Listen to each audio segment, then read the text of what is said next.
शव यात्रा। अमरपुर नाम के एक गांव में विमल हलवाई अपने 2 छोटे बच्चों और बीवी के साथ रहता है।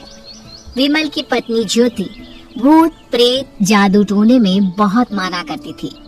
इसका बिल्कुल विपरीत विमल इन चीजों को दकियानुसी माना करता था। रोज की तरह विमल अपने मिठाई की दुकान जाने के लिए निकलने की हड़बड़ी में होता है। मैं निकलता हूँ ज्योति, देरी हो जाएगी, दुकान भी खोलनी है मुझे। अजी ध्यान से, आज अमावस्या है। रास्ते में कोई कपड़ा या कुछ भी गिरा हो तो उसे लांग मत दीजिएगा, बगल से चले जाइएगा। अरे ऐसे तो तुम मुझे पागल ही कर दोगी क्या?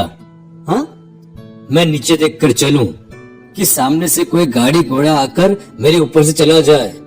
दोनों हालत में तो मेरी ही मौत है। अरे क्यों सुबह सुबह इतनी अपशुगनी बातें कह रहे हो जी? मेरे गांव में तो ऐसा आंखों के सामने होता हुआ देखा है मैंने, इसीलिए कहती हूँ, वरना मुझे क्या, पड़ोसी को तो नहीं कहना चाहती मैं, पति है आप मेरे इसलिए बोल रही हूँ। विमल अपनी मिठाई की दुकान चला जाता है।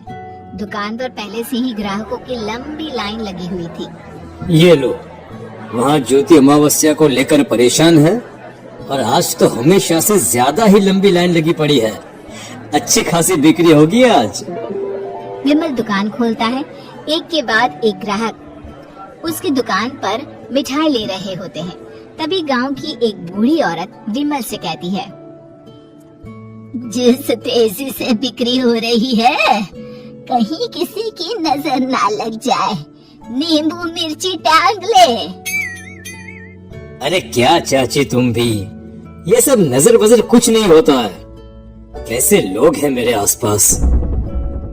अपनी दुकान से शाम को विमल हंसते कूदते वापस घर आता है। हाँ, आज तो अच्छी खासी बिक्री हुई है। एक महीने में जितनी बिक्री होती है, एक ही दिन में आज उतने पैसे कमा लिए मैंने। ये तो बहुत अच्छा हुआ जी, आज ही घर की नजर उतारी है मैंने। बिक्री तो अच्छी होनी ही थी। अच्छा, तुम खाना लगा दो, सारा माल बिक चुका है। मुझे शहर जाना होगा, कुछ चीजों की जरूरत पड़ेगी। रात भर मिठाई बनाऊंगा, तब जाकर कल सुबह दुकान खोल पाऊंगा।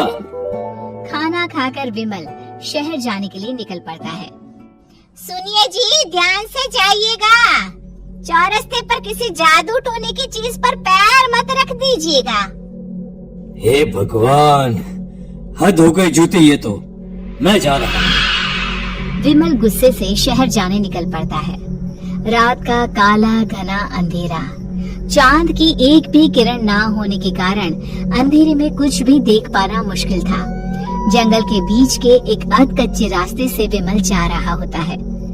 चारों तरफ गुफ अंधेरा और सन्नाटा सुनाई दे रहा था, और सुनाई दे रही थी विमल के पैर के नीचे आ रहे सूखे पत्तों की आवाजें। तभी अचानक दूर से उसे कुछ आवाजें सुनाई देती है। अरे, ये इतनी रात को जंगल के रास्ते कौन जा रहा है? शायद कोई टोली होगी।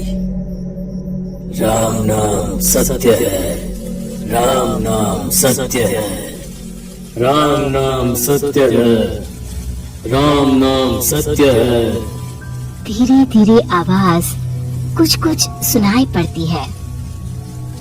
आवाज धीरे धीरे और नजदीक आती सी लगती है। विमल देखता है कि उसके सामने से सजी धजी सफेद कपड़े में लिपटी एक अर्थी निकल रही है, जिसके साथ 5 लोग ही थे। 4 आदमियों ने उसे कंधा दिया हुआ था। एक मटका लिए आगे आगे बढ़ रहा था। विमल के बिल्कुल सामने आकर अर्थी रुक जाती है। उसमें से एक आदमी विमल से कहता है, अरे भाई, जरा अर्थी को कंधा लगाना, मैं बहुत थक गया हूँ, बड़ी मेहरबानी होगी। हाँ भाई, कंधा तो मैं लगा दूं, पर रात को 12 बजे ये शव यात्रा, इस समय कौन अर्थी ले जाता है? तभी विमल को ऐसा लगता है कि शव में से आवाज आई। ये आवाज।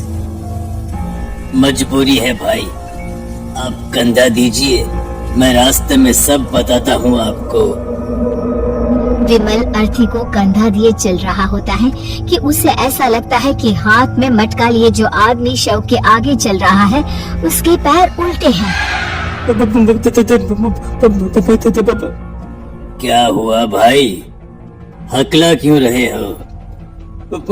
वो आपके साथी के पैर उल्टे। विमल अपनी बात पूरी भी नहीं कर पाता कि वो देखता है कि उस आदमी के पैर तो सीधे ही है। अरे नहीं, कुछ नहीं, मुझे शायद वहम हुआ होगा। धीरे धीरे सब आगे बढ़ रहे होते हैं। तब विमल को अचानक लगता है मटके में से एक हाथ बाहर आ रहा है। विमल घबरा जाता है। इसके पहले वो कुछ बोल पाता, कल्लू कहता है, मेरा नाम कल्लू है।